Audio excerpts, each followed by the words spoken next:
I have the secret sauce to a successful financial plan. It is aspiration. What is your aspiration in life?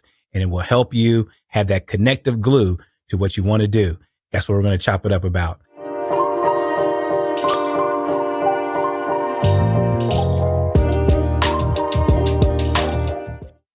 Hi, I'm your host, Dr. Preston Cherry, founder and CEO of Concurrent Financial Planning. And this is what we do here is let your life lead your money. And if you're ready to start your journey, jump on over to concurrentfp.com, schedule a 30-minute good fit meeting. And as always, like and subscribe to the show, leave a review. We love you, and we'll be back chopping up with you as always. We have a special guest today, Dr. Renée Baker. She is a award-winning financial services professional, founder and CEO of the RBI Group, and a renowned speaker. And she has a phenomenal aspirational journey story. Renée, thank you for being here. Well, thank you so much, Dr. Cherry, for having me on this show. I am so excited to be here and chop it up with you today. Yes. And forgive me because folks, they asked me, they were like, Preston, do you like to be called Dr. Cherry or Dr. Preston? And I said, we do it one time and then, we know each other. We know each other, Renée. So, but no, I got to give, I let it off at the top, but I got to give you one of those, because this is Dr. Renée Baker. I got to give you one of those, no doubt. But then I'm Renée, like you, and we're just vibing. All right. Good stuff. Aspiration. I have this line called life and money have alignment, and you can give your money assignments. And here lately, your phenomenal story of pivoting from, corporate America to a thriving entrepreneur impacting lives, I think just fit. So can you just unpack what's been going on, your story in corporate, and a little bit of pivot where you are now? I think that's going to help us jump into the rest of the stuff. Oh, absolutely. And I love that line. And I think it's so critically important, especially when we talk about how our financial goals and our aspirations are intertwined. But my journey started, and I won't bore everyone. I'll keep it very high level. But, my journey started, I majored in finance undergrad. And I spent 29 years in the profession. Many of those years were spent working at leading Wall Street firms. I've done everything from, working in the trading area, more product driven, and then moving over to marketing, working with institutional clients, working with financial advisors. So I've seen it all. I've seen a lot of it. I don't want to say I've seen it all. I've seen a lot of it. And I just had the pleasure of really being a part of the financial services industry. I always say, all I know is finance. I know money, I know marketing, I know mindset and manners. But okay. that I really enjoyed about, being in finance and being a person who really didn't grow up with a lot of financial understanding or financial education wasn't something that we spoke about, is how this industry helped to prepare and propel me into entrepreneurship. And I would say it's not for everyone, but I spent 29 years in the industry before making the courageous and voluntary leap into entrepreneurship, because I truly believe, especially around this line, the assignment around alignment and true aspirations is that we don't get more time, but I can get another title. But I needed to really get out here and do the work that I felt called to do when it comes to, one, living the life that I chose to live, and educating folks around financial education while exploring my passions in pursuit of profit as well, because we're not a nonprofit business over here, but really it is about that aspiration and living the life that I wanted. No shade to the past. It helped to prepare me for my present. Oh, that's a great story. Two things, that I got. Thank you for sharing, by the way, because people need to hear that. It really resonate with folks on their journey. But two things I heard. One, do you think that having that life and money alignment was helped you allocate your dollars to investing more in yourself or what you wanted to do or want to do right now because you're thriving in it? Yeah. And if you think about it, aspirations, they're deeply personal. They vary from person to person. But all of these different goals, whether it was my personal goals, my professional goals, my social goals, they align with my values and passion. But none of that would have mattered if I wasn't prepared financially. So where I had that opportunity, and I always say, there's a difference between having a vision and a planned reality and creating a plan for how I was going to go into entrepreneurship, even when I didn't know exactly. I mean, if you told me 7 years ago, Preston, that I would be a full-time entrepreneur, I would say, yeah, right. But here we are. And no matter what, starting in finance back in the 90s, I've always prepared. You don't know what you're preparing for. We're preparing for retirement. We're preparing for, buying a home or whatever our goals are. But achieving that financial independence has helped me be able to make a social impact, right, through my community efforts, through my philanthropic efforts, but also turning my dreams into a reality. And for me, it was being able to start a business and also achieving the level of financial independence that works for me. And everybody's number is not the same, but it worked for me in this time and space in my life. Yeah. Oh, wow. You're just dropping some gems right there. What do you think the role corporate, you said preparation, Yeah. and also having some finances already established in order to help you pivot to where you are now? I think we were talking in the green room that you said, you're a leader of these Fortune 500 companies. So can we unpack how your corporate time helped you, go into where you are now? Yes, absolutely. And I'll say the number one thing is long-term relationships. Relationships are so critically important. And I'd say, I'm less about the transaction and more about the relationship. And I've built some amazing relationships over the time that I was in corporate and never really had an ask. It was, I know you, we've worked together. I've supported so many people throughout my journey. And you know what? Those individuals showed up for me big time when I launched the RBI group. They showed up for me. If they weren't the right person to be a client, they showed up with mentorship. They showed up with, giving me insights and feedback. Some of those individuals turned into clients. They introduced me to folks. So the first thing I would say is it prepared me with having a network that I could lean on and count on who are honest with me. Who tell me the truth, even when I don't want to hear it. And I am so grateful for that. The other part of that is just learning how to navigate when you work in this industry. And as you know, and those people listening, when you work in this industry, you see a lot and you learn a lot. And you learn how to navigate a lot of different scenarios. I'm from old school Wall Street, so not much is hurting my feelings. I can take a no and be okay with it as I'm working towards getting to a yes. I understand how to navigate in this industry. So those relationships help me, but also just being in those rooms and those spaces help prepare me as an entrepreneur because I'm really not uncomfortable putting myself in uncomfortable positions, if that makes sense. And my corporate experience prepared me for that. The third thing that I would say is, a lot of this comes to our financial goals, our milestones when it comes to finances, and being in the industry really helped me to establish that this was a long game. I was in a long game a long time ago and I'm still in the long game. I'm like, wait, I'm still here. I'm still got some youth to be able to keep going. Don't let the number of decades fool you. Right. Fine wine, That's Renee. right. So but having those, having that financial background and having that experience has also helped me. And I'm not going to say I haven't, made mistakes, and I honor those mistakes because they helped me to grow. But having the ability to understand the financial piece really does help navigate being an entrepreneurship. A lot of businesses fail in that first year because of money. But it really did help me be a part of it. And I still honor my relationships from my corporate experience. And I'm so grateful that I had that experience. I didn't come into entrepreneurship starting from scratch.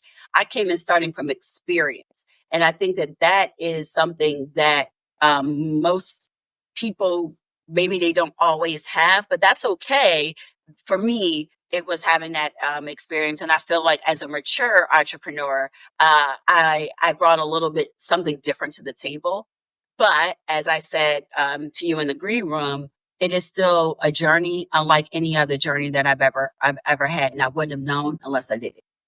Yes. I mean, so many gems there because there's this, when we're out here listening to these gurus and influencers, although we're trying to be, a little Yeah, bit, but we're trying to get good. We're trying to get good information out there. that's right. That's why, but so much is out here is like a corporate versus entrepreneurship, and entrepreneurship is the only way to go. Or then people leave out their story Right. about how their success right now.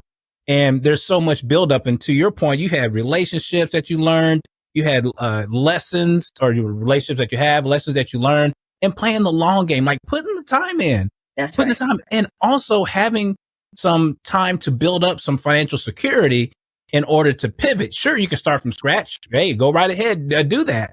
That said, having that fourth pillar of having some financial preparation help as well. That's right.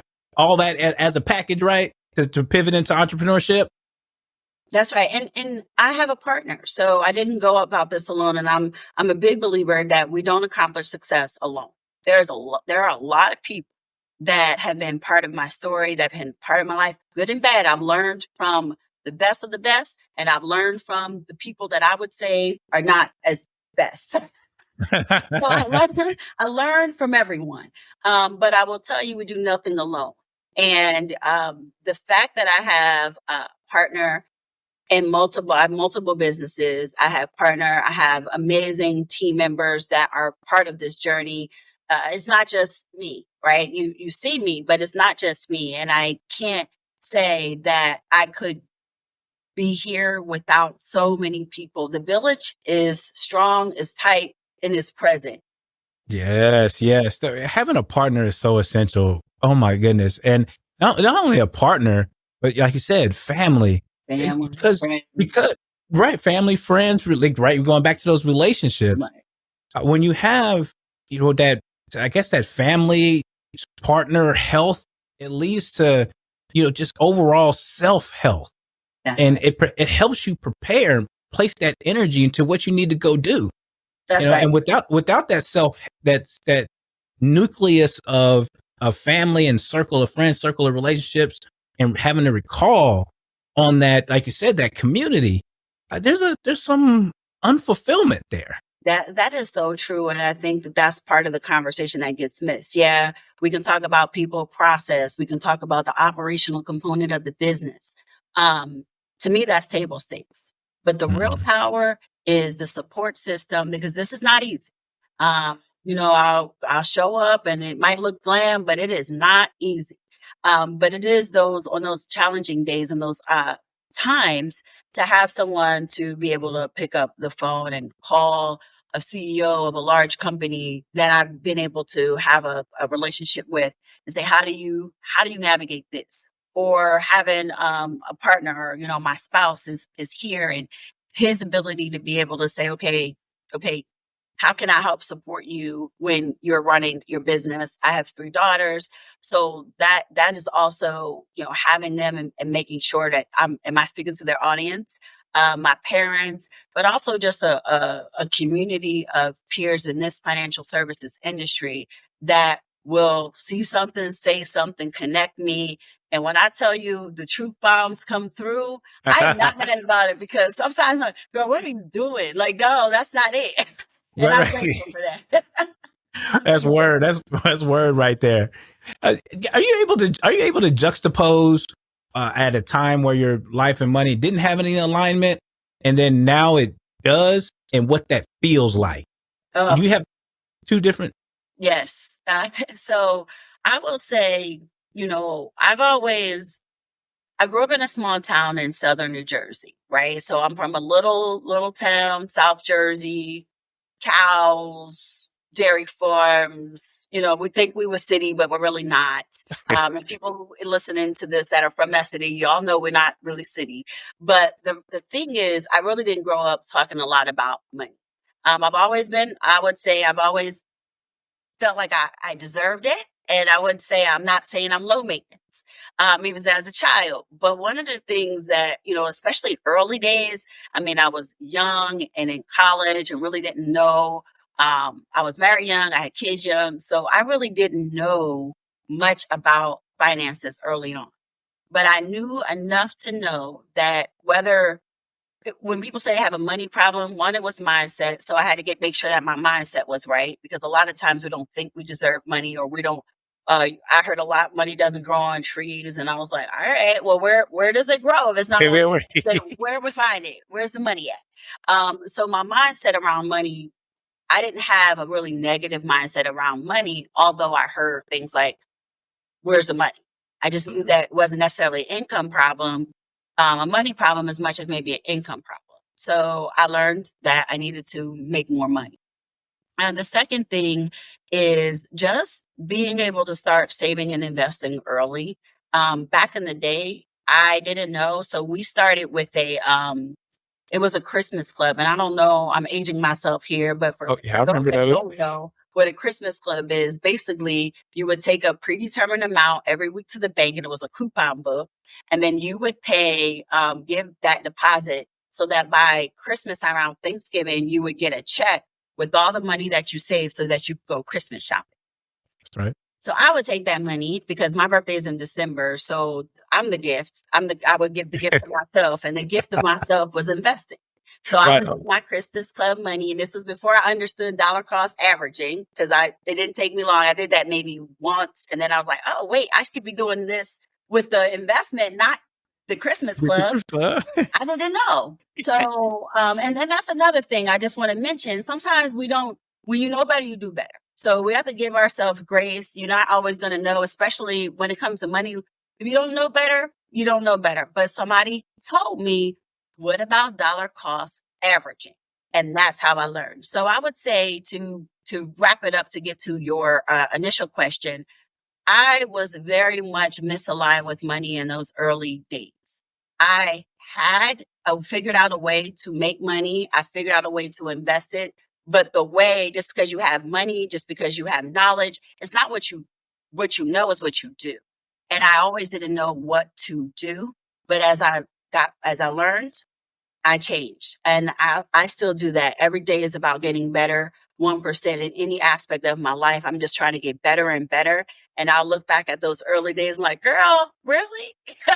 But here we are. I mean, and I can at least share those lessons with people and be able to relate to individuals that have been on this journey, because not all of us grew up understanding money or had access to a lot of it, but just had to figure it out. Yes. You know what? You're a good stealer of thunder, because I was going to ask you, what's some of the money lessons that you want folks to learn? Because you have so much, speeches and your profession experience about, financial literacy, financial planning, and the like.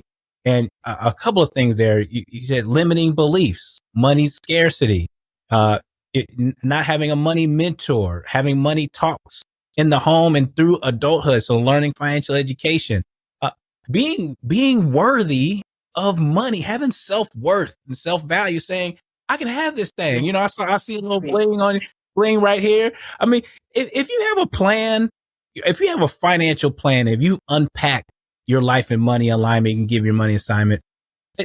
Should anybody be telling you what to do with your money? Well, I feel like we have to tell ourselves first.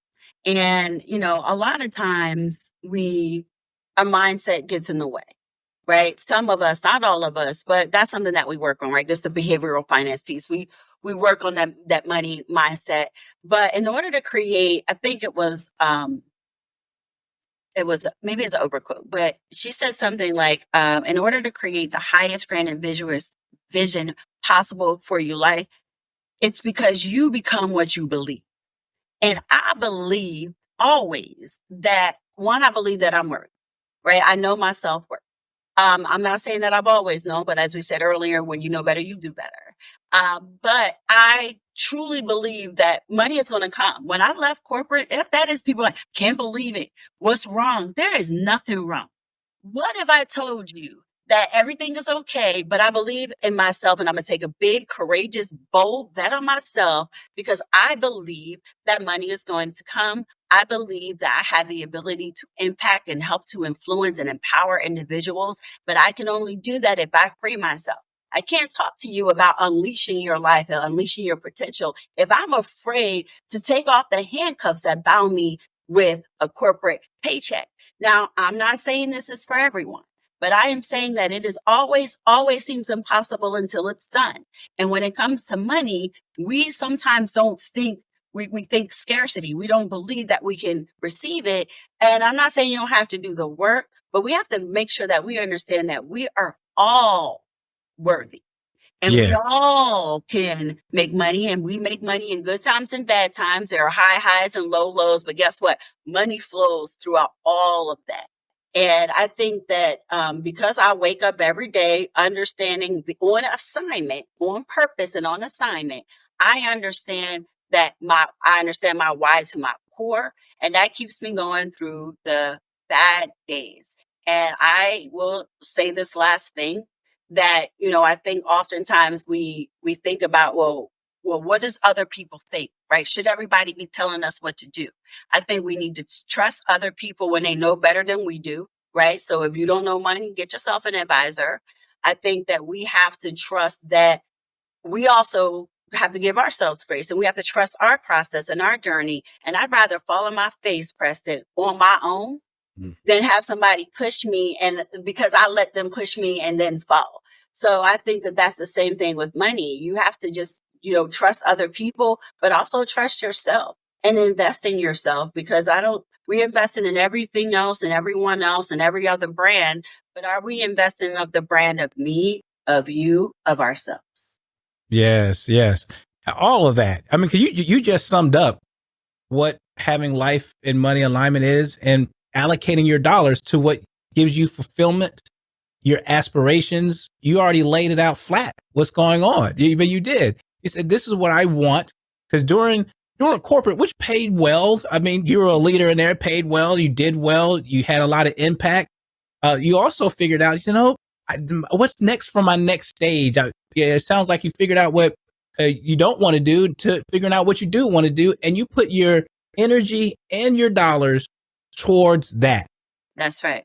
And one thing that's for sure, two things for certain, I'm going to be me and I'm going to show up, and what you see is what you get. And it's really hard to go out, for me at least. I'm really big on giving back to the community. I'm big on supporting social causes and mentoring and helping others achieve their potential and providing guidance and support.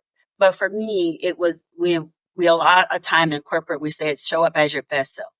Show up as your best self. But I wasn't showing up as my best self. So if I wasn't showing up as my best self, then you have to make a decision at some point and saying, well, what is it that is blocking you? What are the barriers that are blocking you from being and living your truest, best, highest achieving self? And I would say, I'm still learning, growing, evolving, working on getting 1% better every day. But I wouldn't have known this if I didn't try it. And it does take a lot of courage to walk away from the applause. I'm a gold star girl. I ain't gonna lie. I'm a high achiever. I'm super ambitious. Gold star, the awards, the applause, the people. It's really hard to walk away from all of that. But I wasn't walking away from anything.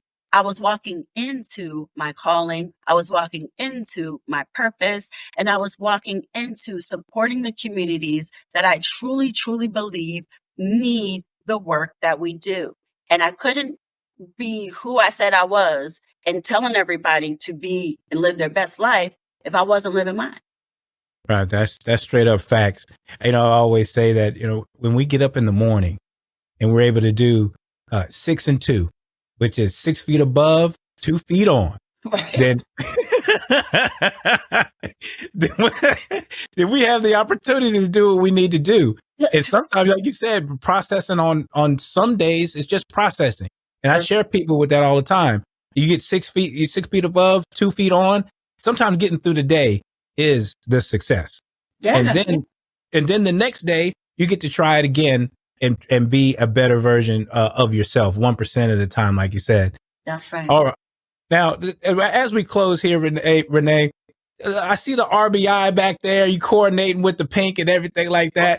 And you're a renowned speaker. What are some of the things that you want to convey with RBI when you're working with your clients and speaking out on stage?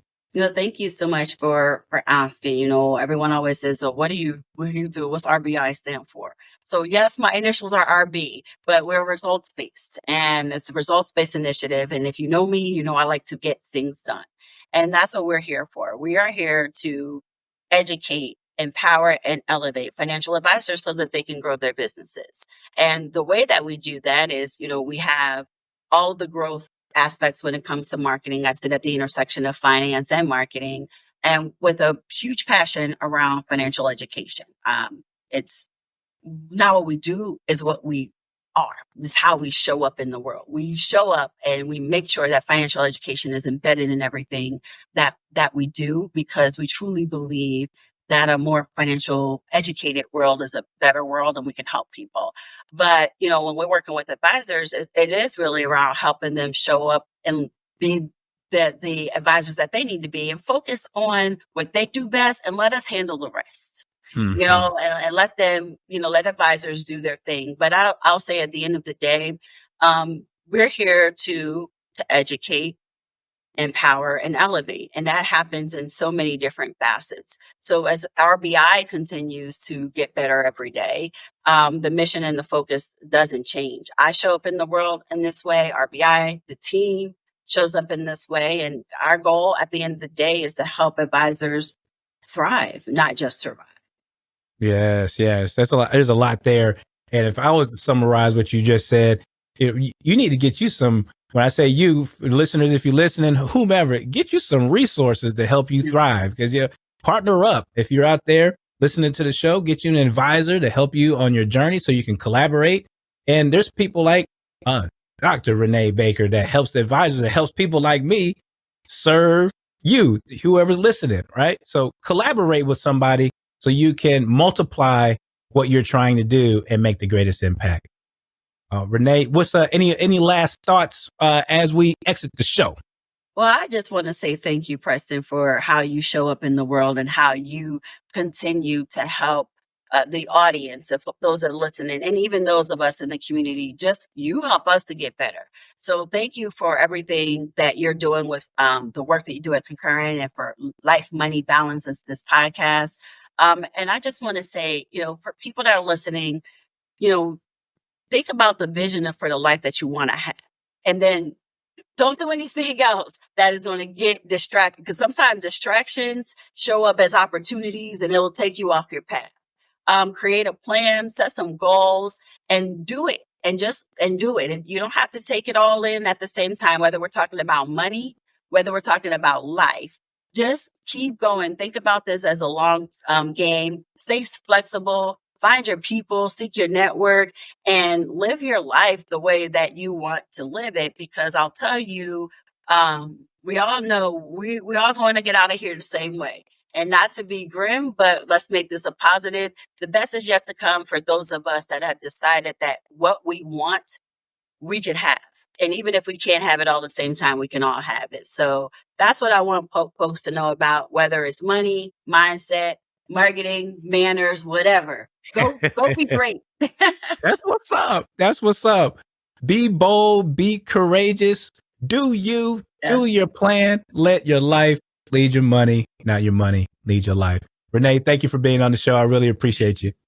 All right. If you're tuning in, you like what you heard, seen, and feel, like and subscribe to the show, share it with others so we can grow and you can grow. And until next time, we'll be chopping it up.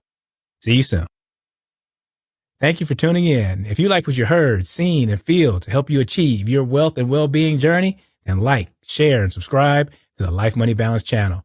And if you're ready, visit the website and schedule an appointment, and be on the lookout for the next LMB lesson. Cheers.